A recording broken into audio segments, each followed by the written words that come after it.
এই যে এক বান্দা, সে হচ্ছে আমার টিউটোরিয়াল দেখে ইন্সপায়ার্ড হয়ে সে এখন জুম লেন্স আসলে কিভাবে ইউজ করতেছে দেখেন। বাইক পাইছে, বাইকের সিটের উপরেই বসাই দিছে। এটাই হচ্ছে অনুগত ছাত্রের নমুনা। যেমন আপনি যদি একটা ওয়াইডার ফোকাল লেন্থে বা ওয়াইডার অ্যাঙ্গেল অফ ভিউতে কোনো একটা সিন দেখেন, ওইটা জুম করে দেখেন, তাহলে কিন্তু পুরা জিনিসটা একটা ন্যারো হয়ে আসবে এবং আপনার কাছে একটা কম্প্রেসড সিন মনে হবে। তো এই ফিলিংসটা দেওয়ার জন্য আসলে জুম লেন্স ইউজ করা হয়। কেন প্রত্যেকটা ফটোগ্রাফারের একটি করে হলেও জুম লেন্স থাকা আবশ্যক, যদিও আমার কোনো জুম লেন্স আপাতত নাই।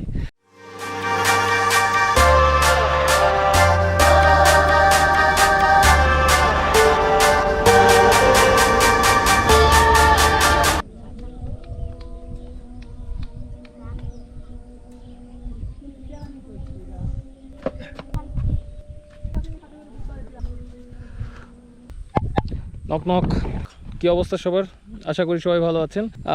আজকে যে বিষয়টি নিয়ে কথা বলবো, কেন প্রত্যেকটা ফটোগ্রাফারের একটি করে হলেও জুম লেন্স থাকা আবশ্যক, যদিও আমার কোনো জুম লেন্স আপাতত নাই। আচ্ছা, যাই হোক, জুম লেন্স জিনিসটা কি? জুম লেন্স হচ্ছে একটা ভেরিয়েবল ফোকাল লেন্থের লেন্স। তো এইখানে বেসিক্যালি ফোকাল লেন্থ নির্দেশ করে আপনার হচ্ছে অ্যাঙ্গেল অফ ভিউ। আপনি আপনার সিনটাকে কত অ্যাঙ্গেলে দেখতেছেন, ফোকাল লেন্স সেই জিনিসটা ডিটারমাইন করে। মার্কেটে যে ধরনের লেন্স আছে সেখান থেকে দেখা যায় যে 8 mm থেকে 300 mm ফোকাল লেন্থগুলো এই রেঞ্জের মধ্যে হয়। এটাকে মিলিমিটারে প্রকাশ করা হয় এই কারণে যে আপনি যখন সিনটাকে দেখতেছেন, এটা কিন্তু আপনার সাবজেক্টের থেকে আপনার ক্যামেরা বা লেন্সের দূরত্বকে বোঝায় না মিলিমিটারটা দিয়ে। এটা বোঝায় হচ্ছে আপনার লেন্সের সেন্টার থেকে শুরু করে সেন্সর পর্যন্ত যে দূরত্বটা, সেই দূরত্বটা। আমরা চোখে যে সিনটা দেখি সেটা বেসিক্যালি হচ্ছে আমরা 50 mm দেখি। তো এটাকে ধরা হয় একটা স্ট্যান্ডার্ড লেন্স, যেটা দিয়ে আপনি হচ্ছে ডেইলি লাইফস্টাইল ছবি তুলতে পারবেন। আপনি যদি ওয়াইডার ফোকাল লেন্থের ছবি তোলেন, তাহলে আপনার অ্যাঙ্গেল অফ ভিউটা ওয়াইড হবে। আর আপনি যদি জুম লেন্সের ছবি তোলেন, সেক্ষেত্রে আপনার অ্যাঙ্গেল অফ ভিউটা অনেক ন্যারো হবে। এখন কথা বলবো হচ্ছে অ্যাডভান্টেজ এবং ডিসঅ্যাডভান্টেজ জুম লেন্সের। বলতে পারেন যে প্রাইম লেন্সের সাথে হচ্ছে জুম লেন্সের পার্থক্য, কারণ আমি হচ্ছে একজন প্রাইম লাভার এবং প্রাইম ইউজার। তো জুম লেন্স আমি সচরাচর ইউজ করি না, কিন্তু এটা হচ্ছে সনি থেকে আমাকে প্রোভাইড করা হয় টেস্ট করার জন্য যে জুম লেন্স আসলে কতটা কাজে আসে। আমার কাছে মনে হচ্ছে যে একটা আলাদা ভিজুয়াল তৈরির ক্ষেত্রে জুম লেন্স ভালো, হেল্পফুল, অনেক বেশি হেল্পফুল। তো কাজের কথায় আসি, জুম লেন্সের অ্যাডভান্টেজ এবং ডিসঅ্যাডভান্টেজ যেগুলো আছে, তো সেইখানে সবচেয়ে কমন অ্যাডভান্টেজ হচ্ছে আপনার মাল্টিপল কোনো লেন্স লাগতেছে না। আপনি একটা লেন্স দিয়েই আপনার হচ্ছে সব কাজ করতে পারতেছে এবং আপনার ক্যারি করতে আসলে একটা লেন্স ক্যারি করলেই হয়ে যাচ্ছে। আর জুম লেন্স বেশিরভাগ ক্ষেত্রে 70-200, এই লেন্সটা হচ্ছে ফটো জার্নালিস্ট থেকে শুরু করে ইভেন ফটোগ্রাফার অনেক বেশি ইউজ করে থাকে। আর যারা ওয়াইল্ড লাইফ করেন তাদের জন্য আসলে 100-400 অনেক বেশি কাজের একটা লেন্স। এবং ল্যান্ডস্কেপের ক্ষেত্রেও কিন্তু জুম লেন্স অনেক কাজে দেয়, কারণ আপনি যখন পাহাড়ে যাবেন তখন কিন্তু আপনার এমন কিছু ভিজুয়ালস যদি শর্ট ফোকাল লেন্থের কোনো লেন্স থাকে, আপনি কিন্তু পারবেন না সেটা তুলতে। সেক্ষেত্রে আপনার কিন্তু এই একটা জিনিস অনেক বেশি হেল্প করবে।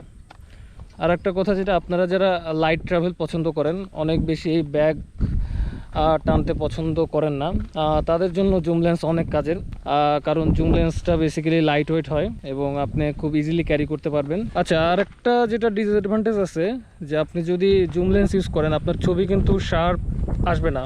প্রাইম লেন্সের থেকে জুম লেন্সের ইমেজ কোয়ালিটি থেকে শুরু করে সব কিছু একটু ড্রপ করে। তো সেই ক্ষেত্রে আপনাকে কিছুটা কম্প্রোমাইজ করতেই হবে।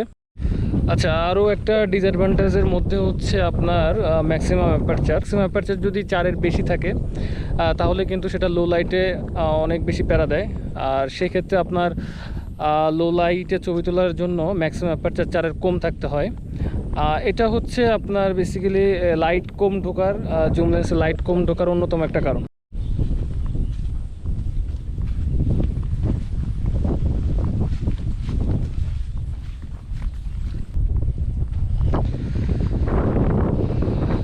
আর কি বাকি আছে, বারবার ভুলে যাই, 10 সেকেন্ড পর পর ভুলে যাই, এটা কোনো কথা?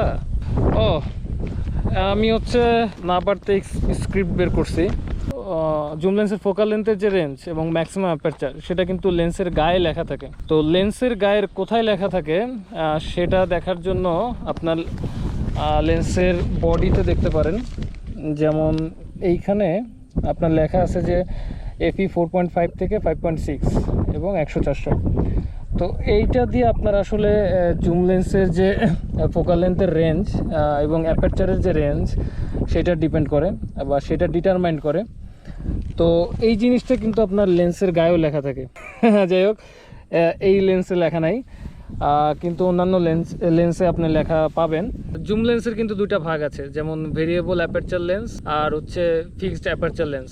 আপনি দেখবেন যে জুম লেন্সগুলোতে অ্যাপারচার ফিক্সড, যেমন F4 থাকে বা 2.8 থাকে, যেমন দেখবেন যে 24-70 লেন্সে কিন্তু 2.8 থাকে, 24-105-এর F4 হয়, 2.8 হয় না। তো এরকম কিছু ক্লাসিফিকেশন থাকে। আর ভেরিয়েবল অ্যাপারচারের ক্ষেত্রে আপনার অ্যাপারচারটা হচ্ছে দুইটা রেঞ্জে থাকে।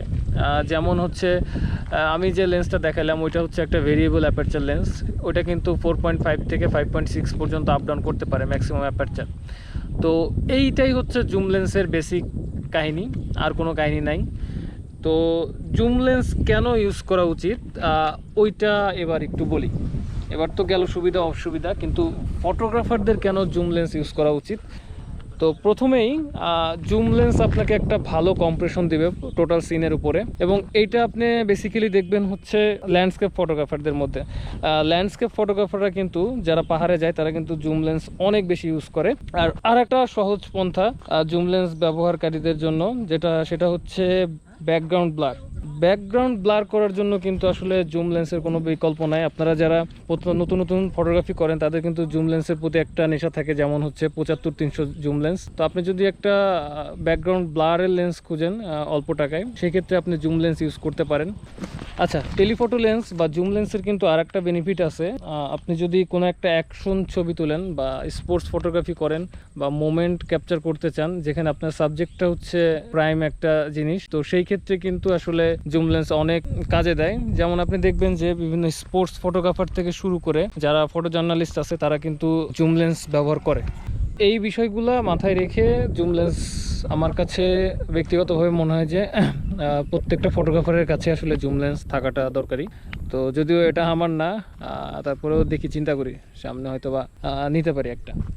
এই তো।